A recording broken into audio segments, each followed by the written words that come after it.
map, which I realized last service is much more nine-headed. But it will help give some context.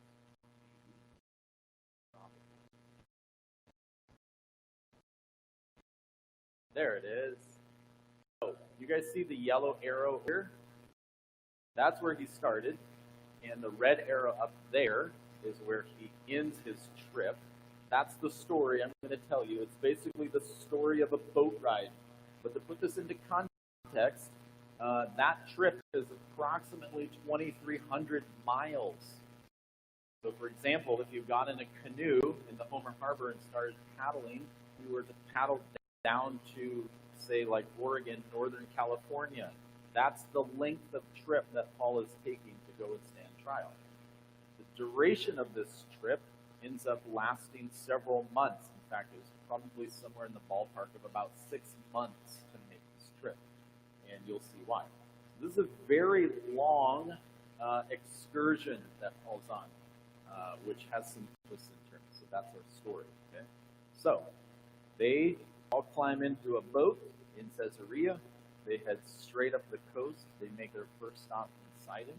This is where we first get an indication of what kind of man Julius is. Julius says to Paul,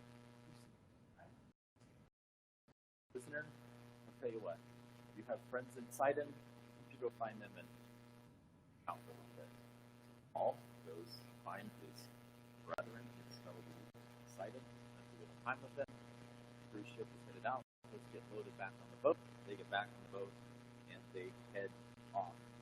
Now they sailed up along Cyprus. Remember our story about Paul?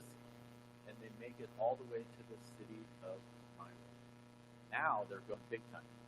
Question: You're Myra. That's right. And that is where the city got its name. So while in Myra, because they're taking such a lengthy journey across the sea, they switched boats. They got in a very large ship. In fact, this ship was both passenger transport and cargo ship. This boat had 276 passengers aboard, in addition to cargo that was going to be transported to Rome. So they load up on the ship Myra, and they set sail. Now, their plan is to head straight across above the island of Crete. One problem. So again, never been on a sailboat with no wind. It's not very fast. So the story tells us, Luke tells us, they left Myra, and they just sort of sat there in the sea for days, not going anywhere. Fiddled along. Finally, they reached the island of Crete, and they came down around to the Fair Havens there in the center of that map. In fact, it took them so long to get there.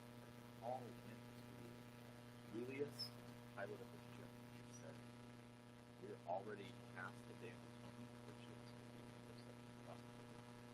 We continue on this trip at this time of year. It's not going to go well. In fact, we continue on this trip this season. Not only going to lose all of our cargo, we're going to lose the ship, and we're going to lose everyone aboard the ship. You guys need to stay put for the winter. We can do winter here on this island and then try it again." Well, there's a problem, and that is that Havens is a really poor harbor.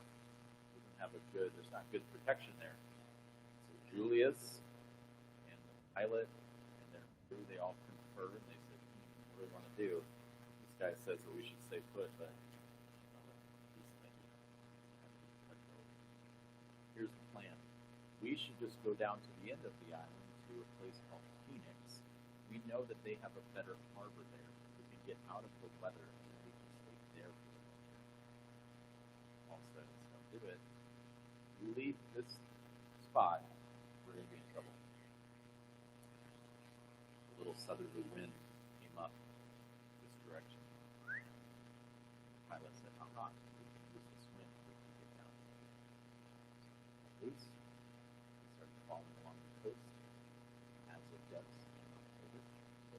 decided to change its mind. It switched from southern gentle breeze to a stiff northeastern gale force wind, which is pushing them off the island.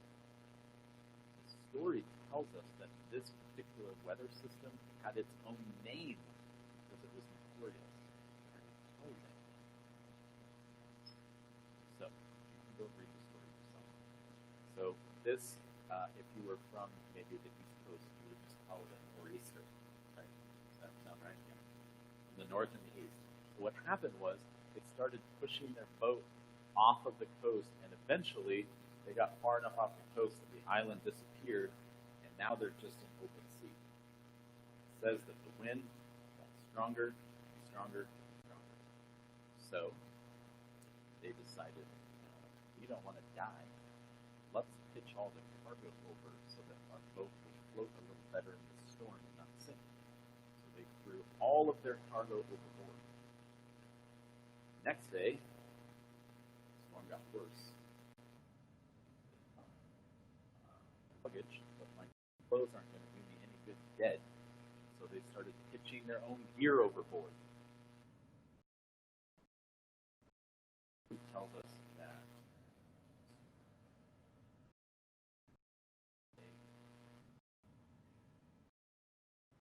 the sun, stars, beaks. They dropped the sails. They actually found, see the little island called Clauda, just below Phoenix? Just in the shelter of that island, as the storm was blowing them past it, because of the size of the ship, they tow a little skiff behind them, and that skiff is to transport passengers to and from shore, like a cruise ship, right? Well, as they got under shelter of Clauda, they pulled that skiff onto the deck of the boat, got it tied down, pulled the sails down, put all the rigging away, and then just let the weather carry it. 2 weeks. Sometime around the 13th day, all goes to the crew. He said, hey, my God that I serve, the one that I don't know if you remember, said that we will die. We left. Well, he still plans for just last night. Tell me, he still plans for me to share the gospel in Rome. And, lucky for you, I asked, said the angel, if you guys could stay alive as well. And he said that would be fine. So my God has promised to me that none of you will die. Also, our ship is going to be destroyed.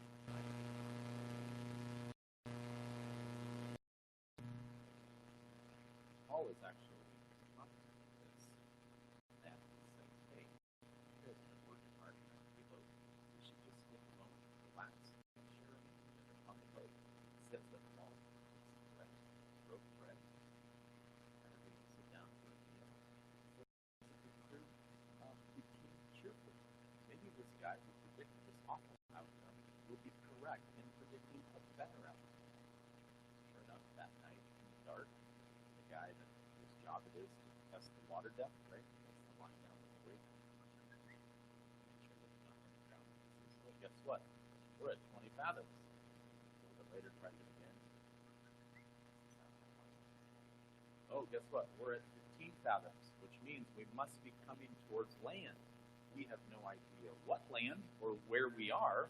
Apparently we're coming towards land. We don't want to wreck our ship on land. So they pitch 4 anchors off of the stern of keep the wind from driving them ashore. Then it says that the crew took the skiff, remember the passenger transport, they lifted it off of the boat, they set it down in the water, and they told everyone on the boat, we have to check some stuff on the bow of the big boat. When in reality, their plan was to hop in that little boat and skedaddle. Paul realizes what they're doing. He says, oh, by the way, when God told me that all of you would survive, he said, all of you that are on this boat So if you get off of this boat, you're not going to survive. All right, fine. And so it says that the crew changed their mind and they actually cut loose their little passenger transport skiff, cut it loose, and they let it go. The next morning, sun comes up. Hey, there's land. Don't know what land, but there's land. And then, as the light gets brighter, they notice that there's a bay on the coast and that there's a nice beach inside the bay. So the crew says, "This is perfect. We can get up into that bay. There's a nice beach there. We can put the boat there and we'll be protected from the wind." So, Oh, I forgot one detail that's important.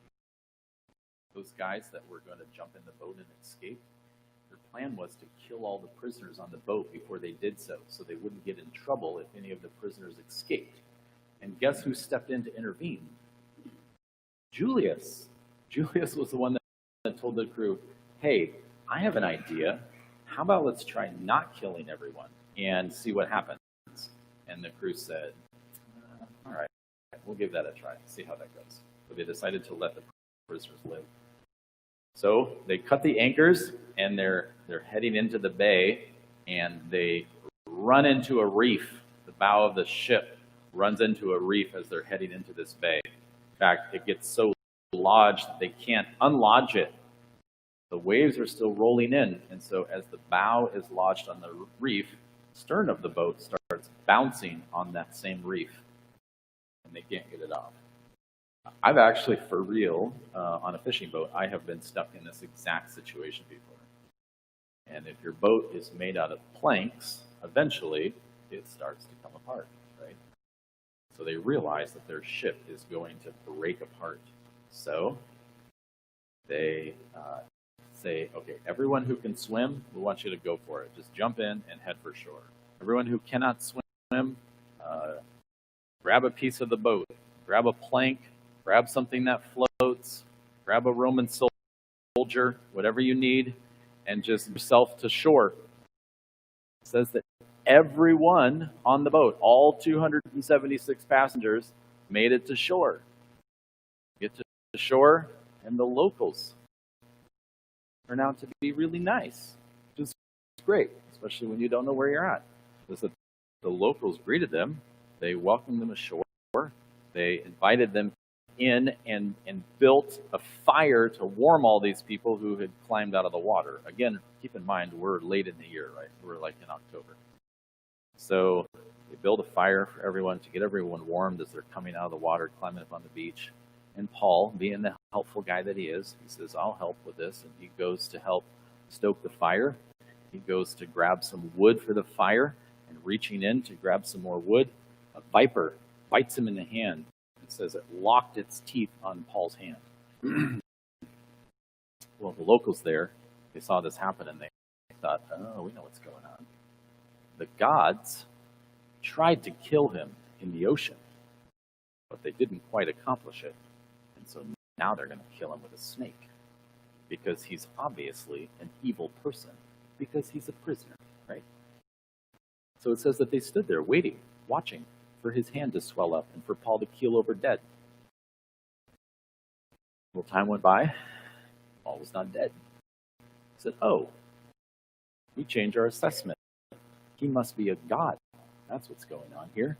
Because only a god could survive a snake bite like this. So, on the island there's a man by the name of Publius. I said last week that Agabus is the name of my 7th child. Well, Publius is the name of my 8th child. There's a man named Publius. It's probably not how it's pronounced, but that's how it's spelled. Who is sort of like a land baron. He's like an unofficial leader on this very small island, which, as it turns out, is the island of Malta, off of Sicily, off of Italy. So they invite this man, the sort of unofficial leader of the island. Hey, there's a guy that showed up on our island who doesn't die from snake bites. You should come and meet him. So they meet, and Publius says to him, my father is dying. He's gotten sick and doesn't look like he's going to recover. And Paul says, hey, can I meet him?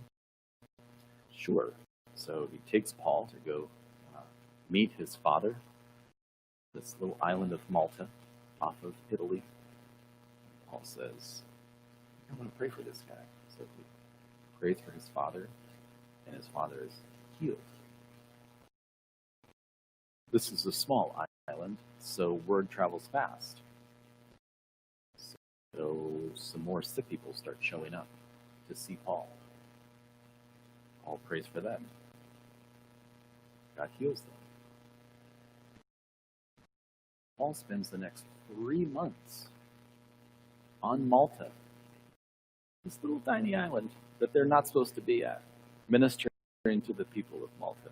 In fact, it says that they were so grateful for his kindness that by the time they left, 3 months later, after the winter weather had subsided, they loaded onto another ship, that the residents of Malta supplied them everything that they would need for their journey, all of the supplies that they would need. It says not only did they bless them with material supplies, but they granted them a tremendous amount of respect. So they loaded up on the boat again. Again, at this point, we are many months into this journey, right? Head up on the boat, and they make it to the mainland on Italy, another couple of stops away. And this is what I love about this part of the story. And this is repeated throughout Acts, but it says that they landed in, for example, I think it was in Puteoli. They landed there for 3 days, and Paul found some brethren there. That's what the text says. He found some brethren there. And then they landed in another spot for another 7 days, and Paul found some brethren there. Everywhere that Paul's landing, he's looking for opportunities, right? He's a prisoner. He's headed to trial unjustly, and yet all along the way, he's finding opportunities. And as the story ended last week, they finally make it to Rome. Paul is under semi-house arrest, and he spends the next 2 years in Rome awaiting trial. And what does it tell us that he did during those 2 years? He encouraged and strengthened the believers. He built up the church during his time in Rome. That's our story. What is my main truth for today? Do not grow weary in doing good.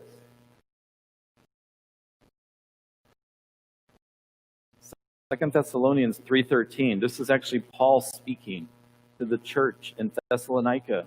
But as for you, brethren, the believers, the family of God, do not grow weary in doing good. Don't give up on it. Don't cease. Don't become so despondent or despairing that you decide it's no longer worth it in whatever situation you're in to continue doing good. When you lose control over your future, over your fate, do not grow weary in doing good. When you are falsely accused and maligned, what would Paul tell you? Do not grow weary in doing good. When it seems to you that those who oppose God are winning, do not grow weary in doing good. When no one will listen to you, when no one will take what you have to say seriously, do not grow weary in doing good. When you are shipwrecked and snake bit, do not grow weary in doing good.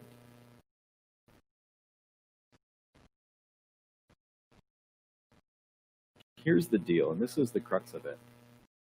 To choose in the face of all odds and against all adversity, to choose to continue to do good, is not to place yourself in agreement with what is happening or in support of what is happening around you.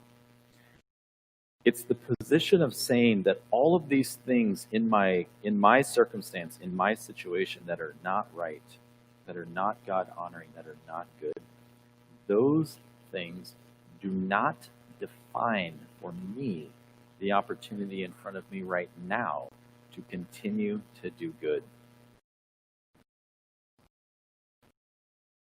It is a statement that no one can rob me of the opportunity today to join God in his good plans. No one has that power.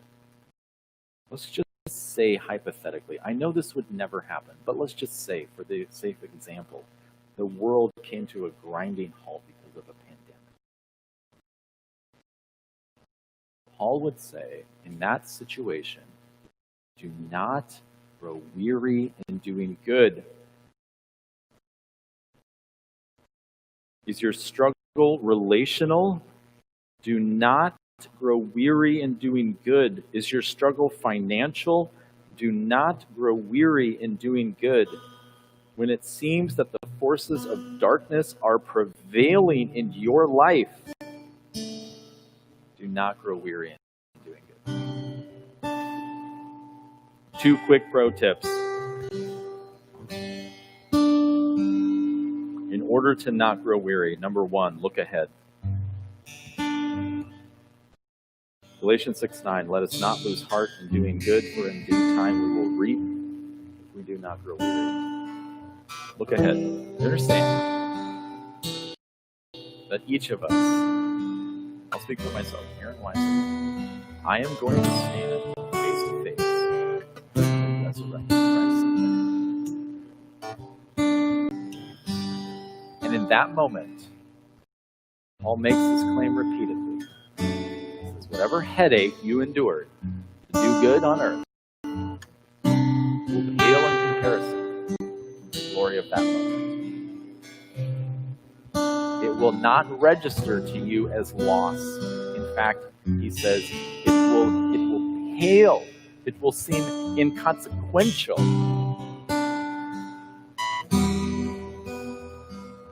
The first pro tip.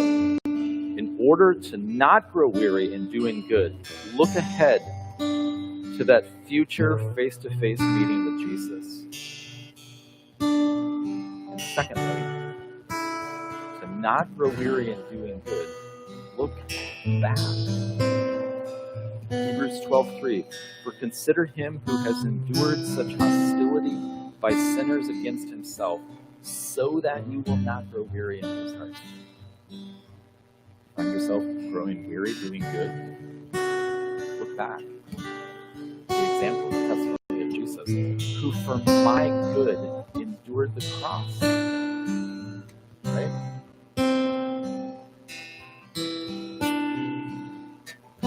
I would say, I'm being perfectly honest, I always grow weary in doing good. The first thing that I land on after doing good is I get weary, right? Do not grow weary in doing good. Look ahead to that future meeting with Christ and look back to the sacrifice of Christ on your behalf.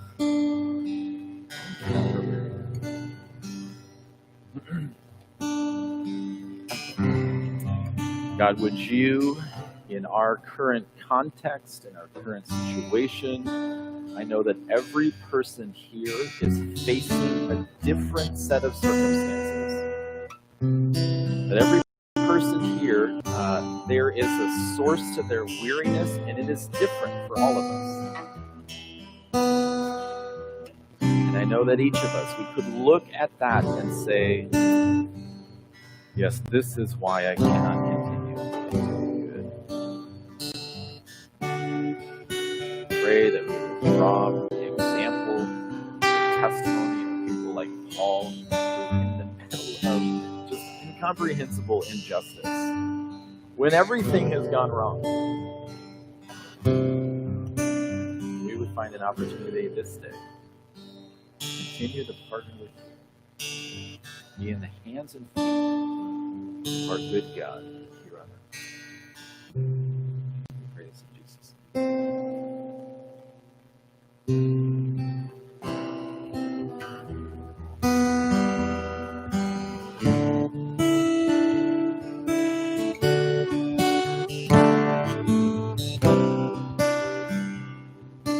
you stand and sing with me?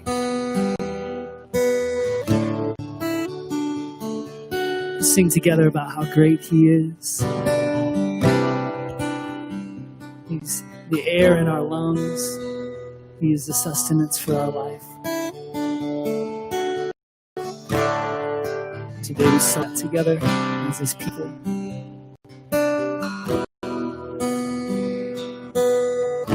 So you give life. You give life. You are love. You bring light to the darkness. You give hope. You restore every heart that is broken. Great are you, Lord. It's your breath. It's your breath in our lungs. So we pour out our praise, pour out our praise. It's your breath in our lungs. So we pour out our praise to you only.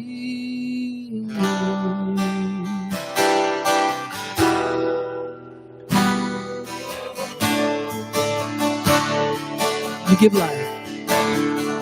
You give life. You are love. You bring light to the darkness. You give hope. You restore every heart that is broken. Oh, great are you, Lord. It's your breath, it's your breath in our lungs. So we pour out our praise, pour out our praise. It's your breath in our lungs. So we pour out our praise to you only. It's your breath in our lungs. So we pour out our praise, pour out our praise. It's your breath in our lungs. So we pour out our praise to you only.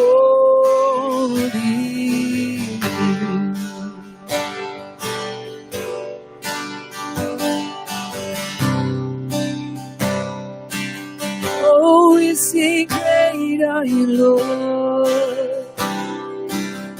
Oh, great are you, Lord. All the earth. All the earth will shout your praise. Our hearts will cry, these bones will sing. Great are you, Lord. All the earth will shout your praise. Our hearts will cry, these bones will sing. Great are you, Lord. All the earth will shout your praise. Our hearts will cry, these bones will sing. Great are you, Lord. Sing it again, great. Great are you, Lord. It's your breath, it's your breath in our lungs. So we pour out our praise. praise. Pour out our praise. It's your breath in our lungs, and we pour out our praise. Pour out our praise. It's your breath in our lungs, and we pour out our praise. Pour out our praise. It's your breath in our lungs, so we pour out our praise. Oh, and great are you, Lord. We sing great are you.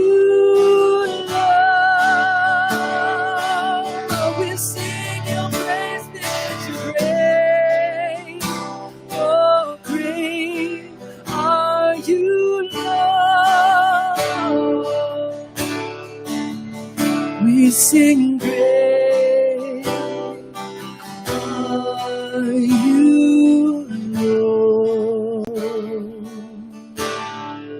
Oh.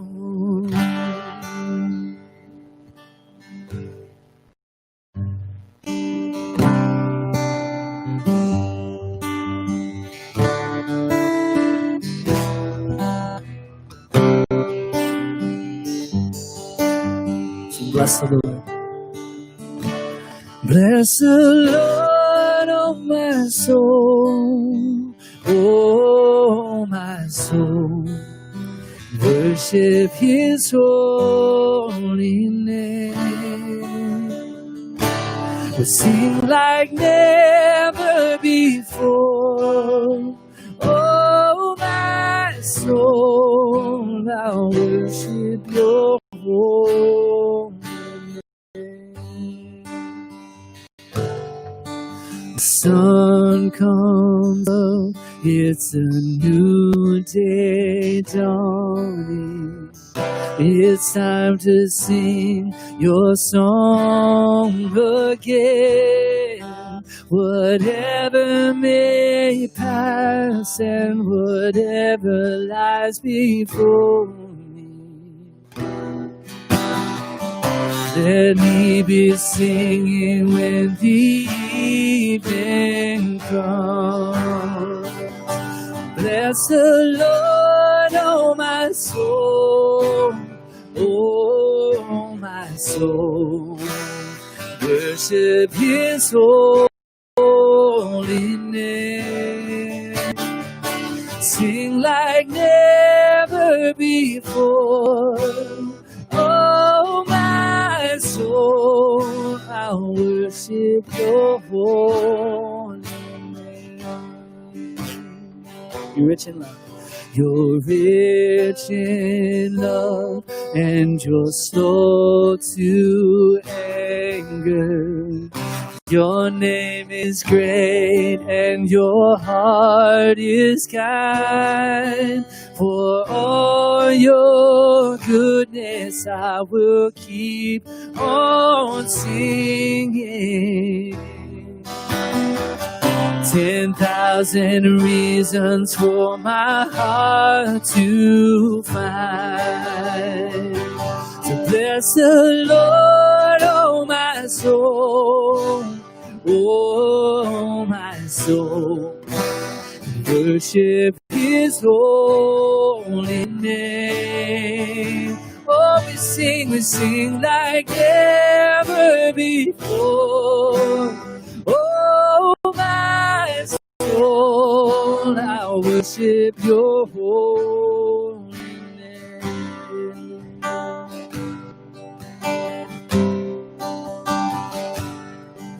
And on that day when my strength is failing, the end draws near and my time has come. And still my soul will sing Your praise unending. 10,000 1,000 years and then forevermore. Forevermore. Bless the Lord, oh my soul. Oh my soul. Worship His holy name. We'll sing like never before. Oh, my soul, I'll worship your holy name. So bless the Lord, oh, my soul. Oh, my soul, worship His holy name. We sing like never before. Oh, my soul, I'll worship your holy name. God, we worship your holy name. Oh, we worship your holy name. Jesus, you are worthy to be praised. And we pray that this week you would be the air in our lungs. That in every interaction that we have, that you would be what comes through. Nothing but your love and your grace for those around us. Jesus, when we feel tired, would you be our strength? Would you allow us to not tire, not grow weary in doing good, the beautiful good of your gospel? We pray this in your name, Jesus. Amen. Guys, thank you so much for being here today. We're excited to be light and salt in this community. So go do just that. Have a great week.